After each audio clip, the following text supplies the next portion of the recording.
Atenção! Começa agora uma teleaula de Ciências do Ensino Fundamental. Você vai assistir a teleaula de número 67. Bons estudos!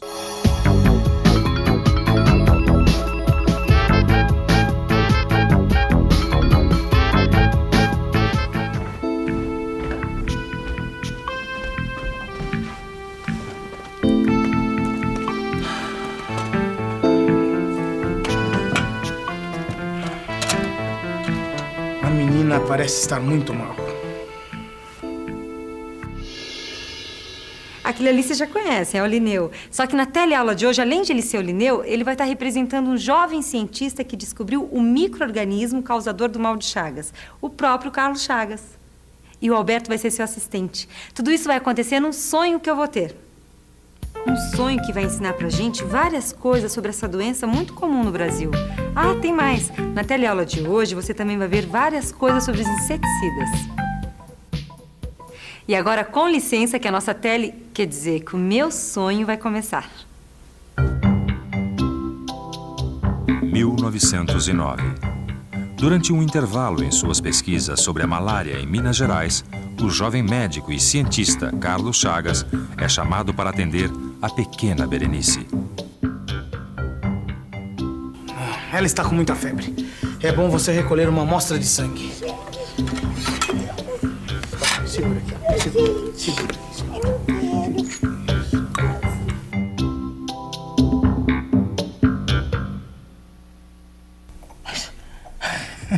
Mas é inacreditável. É inacreditável. Dê uma olhada ao que eu encontrei no sangue de Berenice. Dr. Chagas, não é o mesmo micro-organismo? Que encontramos no barbeiro. O mesmo tripanossomo. Vamos aonde? Até a casa de Berenice. Temos que pesquisar os animais que vivem na redondeza. Vamos, rápido. Pesquisando o sangue de gambás, ratos e outros bichos que costumam viver associados aos seres humanos, o jovem cientista finalmente descobriu o micro-organismo causador da doença que ganhou seu nome, mal de Chagas. Ele percebeu que esses animais que viviam na redondeza da casa de Berenice eram reservatórios naturais. Isto é, os barbeiros se contaminavam neles e depois transmitiam o parasita ao homem. Vou chamá-lo de Trypanosoma cruzi. Acho que o Oswaldo Cruz não vai se importar com a homenagem.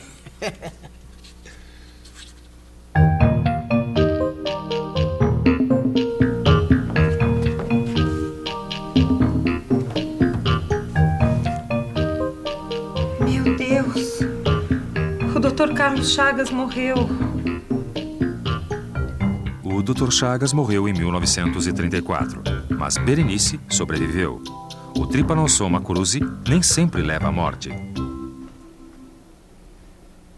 Muito bonito. Dormindo em pleno horário de trabalho, Maria. Nossa, será que o Linneu morreu? Como é que é? Ai, não, nada. Desculpa, eu não sei como é que isso aqui aconteceu. É que essa noite eu não dormi direito, sabe? Tudo bem, isso acontece mesmo, né? De qualquer maneira, foram só uns minutinhos. O tempo suficiente para eu ir até a banca. Só uns minutinhos, só isso? Como só isso? Nossa, é que eu tive um sonho que pareceu ser super longo. Eu sei com aquela conversa que a gente teve ontem com o Linneu, sabe? Não sei. Será que você não andou sonhando com o próprio Linneu? Oi, estavam falando de mim? Ai, que surpresa boa, Linneu. Surpresa boa, Maria. Eu venho aqui todo dia. É o seguinte, Linneu, é que a Maria ficou impressionada com aquela história que você contou sobre a descoberta do micro-organismo que causa o mal de Chagas. E aí ela andou sonhando com isso. O que mais me impressionou foi o fato da Berenice ter sobrevivido até a morte do Carlos Chagas, que ele morreu bem velhinho, né? E sabe que não é tão estranho assim, Maria? Porque ao contrário do que muita gente pensa, o tripanossoma pode se instalar em diversas partes do corpo. Dependendo do local onde ele se instala, a pessoa pode viver vários anos sem queixas muito sérias. E você, sabia disso? Pois é, nem todo mundo que possui tripanossoma no sangue morre de mal de Chagas, o que não diminui o problema. O mal de Chagas pode ser uma doença seríssima se o tripanossoma atacar o aparelho digestivo ou o aparelho circulatório. Dá só uma olhadinha. Foi realizado ontem o primeiro transplante de coração do país. O paciente teve seu coração atacado e totalmente danificado pelo Trypanosoma cruzi, o micro-organismo que causa o mal de Chagas. Muitos anos já se passaram desde que esse transplante ocorreu. Mas mesmo assim, o mal de Chagas ainda é uma doença com grande incidência no Brasil, atacando principalmente a população mais pobre que vive em casas de pau a pique. O barro seco das paredes é um dos locais onde podemos encontrar o maior número de insetos com o micro-organismo causador da doença. Por isso, costumamos associar o mal de Chagas à miséria. Aqui nesse mapa a gente pode ver que o mal de Chagas ataca do Maranhão até o Rio Grande do Sul. O curioso é que o micro-organismo causador da doença só pode ser encontrado na América. E por isso também ela é conhecida como tripanossomíase americana. A outra coisa que me chamou a atenção foi essa história do mal de Chagas ser associado à miséria. As pessoas que vivem em casa de pau a pique.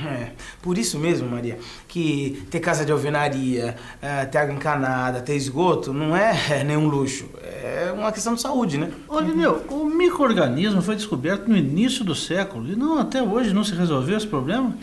Olha, não é bem assim, né, Alberto? Quer dizer, existem várias pesquisas, né? Tem uma vacina que está em desenvolvimento. Agora, o que não foi resolvido foi justamente o problema da miséria. Pelo contrário, né? A miséria tem piorado esses anos todos. Escuta, e fora pesquisar essa vacina, não se faz nada? Não, claro que faz, Maria. Olha, nas casas das regiões onde existe o barbeiro, que transmite o micro-organismo que provoca o mal de Chagas, regularmente são feitas campanhas de dedetização. Só que isso acaba sendo uma faca de dois gumes. Por quê?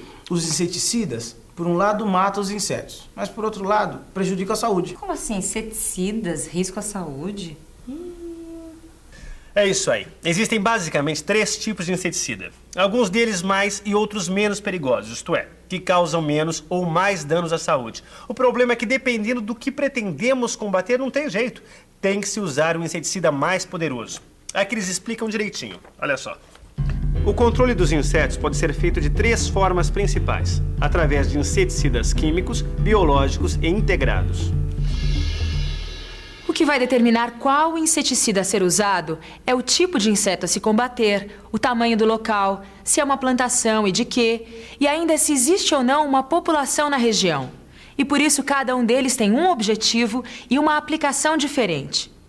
O controle químico, por exemplo, consiste normalmente em pulverizar substâncias químicas que possam provocar a morte dos insetos ou mesmo afugentá-los.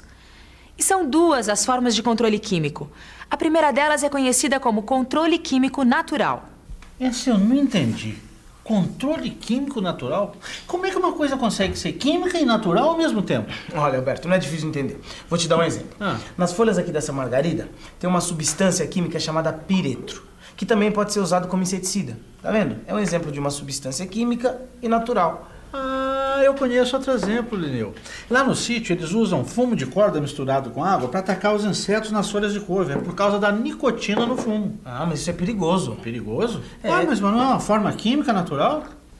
Olha, Alberto, a nicotina, ela mata os pulgões, mas ela é tóxica para o homem. Então, se as pessoas não lavarem bem as folhas da couve para tirar todo o fumo, a nicotina pode prejudicar a saúde. Nicotina, pireto, existem inúmeros exemplos de inseticidas químicos naturais. E eles têm esse nome porque são substâncias presentes em plantas e são conhecidas entre os químicos como produtos naturais. Já a segunda forma de controle químico não é nada natural, pelo contrário, é sintética.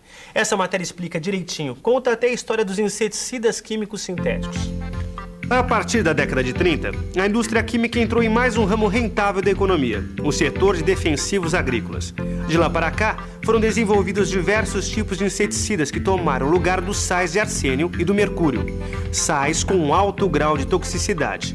E por isso podemos dizer que a aplicação destes novos inseticidas melhorou as condições de trabalho no campo.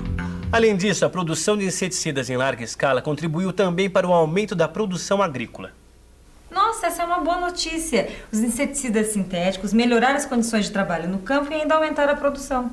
Bom, Maria, a coisa não é tão simples assim, né? Porque o problema é que com o tempo tiveram que desenvolver inseticidas cada vez mais eficientes, cada vez mais tóxicos, para acabar com as pragas resistentes.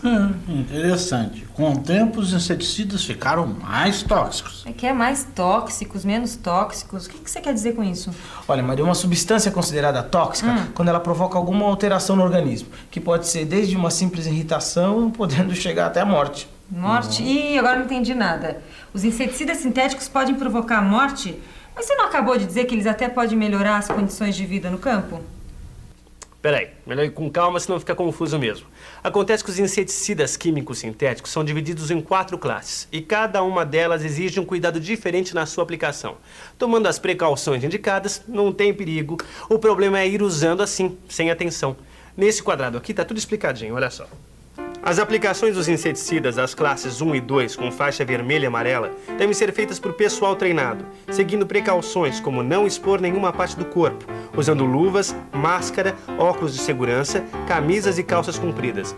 Lavar as roupas após o uso, evitar os horários quentes e aplicar de tal forma que o vento não espalhe o produto, nem contamine o aplicador. Apesar das classes azul e verde apresentarem menor risco de toxicidade, seu manuseio também exige cuidados. A gente deve seguir corretamente todas as instruções de uso e de armazenamento. Nenhum inseticida pode ficar ao alcance de crianças e de animais domésticos. Como você está vendo, o uso de inseticidas é coisa séria, não pode ser feito indiscriminadamente. O uso inadequado pode prejudicar não só a saúde do homem, mas a do planeta também. Dá só uma olhadinha no problemão que inseticida aplicado numa plantação de tomate causou. O rio foi totalmente contaminado por inseticidas aplicados nas plantações de tomate que ficam à sua margem. As chuvas arrastaram os inseticidas de alta toxicidade para as águas do rio, causando a morte de milhares de peixes. Os ambientalistas, preocupados com as graves consequências desta contaminação, já estão preparando uma campanha para conscientizar os agricultores a usar métodos de combate aos insetos menos agressivos ao meio ambiente. Mas e controle biológico? Como será que é? A segunda forma de controle de insetos é biológica. Isso é, são usados seres vivos no combate aos insetos, através da predação, por exemplo. Olha só, muito interessante. Usar seres vivos para combater insetos. Já o controle integrado é uma técnica mista, que além de prever alguma medida de controle químico ou biológico, procura resolver problemas relacionados ao manejo de dejetos e da coleta de lixos.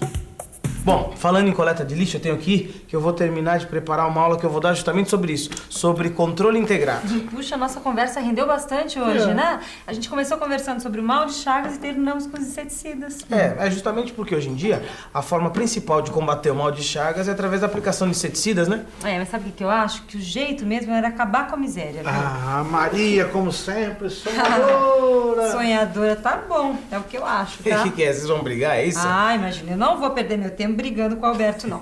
Eu vou aproveitar para revisar tudo que a gente viu na teleaula de hoje. E atenção, se liga aí que é hora da revisão. Na teleaula de hoje, você viu que o mal de Chagas é transmitido pelo barbeiro e é causado pelo tripanossomo. Viu que o barbeiro pode se contaminar parasitando outros animais que vivem próximos aos seres humanos.